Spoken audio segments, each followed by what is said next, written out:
बारिश आई, कागज की नावें सबने बहाई। डोल डोल कर सब हंसे, डोल की धुन पर सब नाचे। This is so much fun.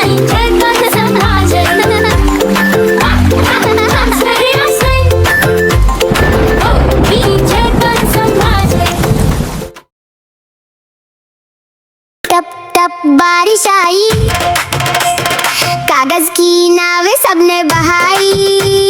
डोल डोल कर सब हंसे, डोल की धुन पर सब नाचे।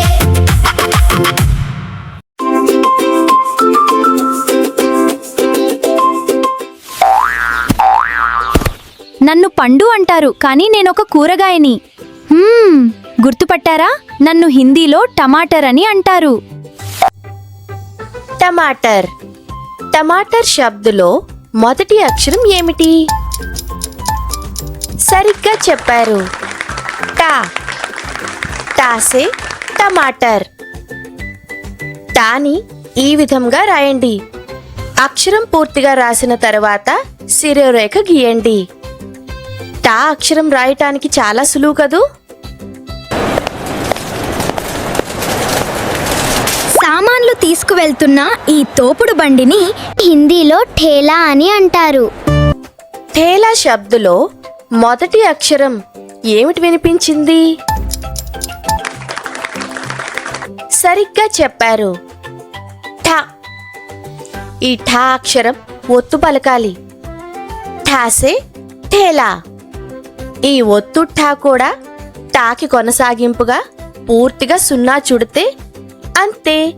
ఠా అక్షరం రాయటం చాలా సులువుగా ఉంది కదూ.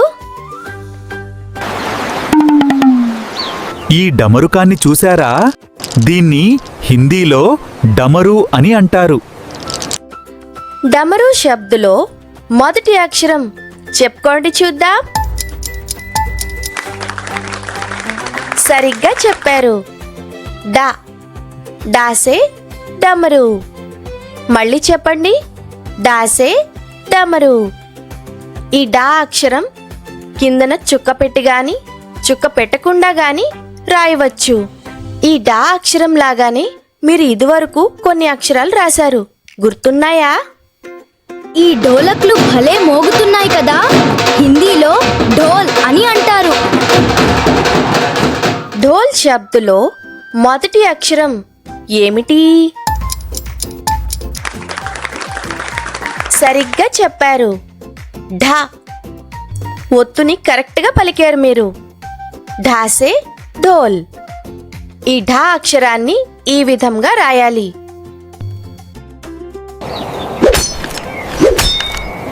ఈ బాణాన్ని హిందీలో బాణ్ అని అంటారు. బాణ్ శబ్దులో మనం ముక్కుతో పలికిన అక్షరం ఏమిటో గుర్తించండి. సరిగ్గా చెప్పారు. అణా. అణా పలికేటప్పుడు ముక్కుతో పలుకుతున్నాము. ఒకసారి గమనించండి. అణా అక్షరం రాయటం చాలా సులువు. చూపించిన విధంగా రాసి చూడండి. చదువుకుంటూ రాయాలి మరి. టా ఠా డా ఢా అణా అక్షరాలతో మరికొన్ని పదాలను ఇప్పుడు తెలుసుకుందాం. టాసే టబ్ అంటే తొట్టె. ఇంగ్లీష్లో టబ్ అని అంటారు, హిందీలో కూడా టబ్ అని పిలుస్తారు. టాసే టోపీ అంటే క్యాప్. తెలుగులో టోపీ అని పిలుస్తాము. ఒకేలా ఉన్నాయి కదూ కొన్ని పదాలు. టఠేరా అంటే ఇత్తడి సామాన్లు చేసేవారు. ఇంగ్లీష్లో కాపర్ స్మిత్ అని పిలుస్తారు. డాసే డిబ్బా అంటే డబ్బా, ఇంగ్లీష్లో బాక్స్. గమనించండి, కొన్ని ఇంగ్లీష్ పదాలు, హిందీ పదాలు మరియు తెలుగు పదాలు ఒకేలా లేవు. డాసే డాలీ అంటే కొమ్మ, ఇంగ్లీష్లో బ్రాంచ్.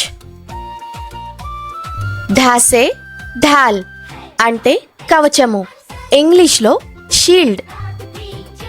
ప్రణామ్, ప్రణామ్ అంటే నమస్కారం, నమస్తే అన్న ప్రణామమే. మరి ఒక ఆహ్లాదకరమైనటువంటి బాలగీతంతో మళ్ళీ కలుద్దాం. गा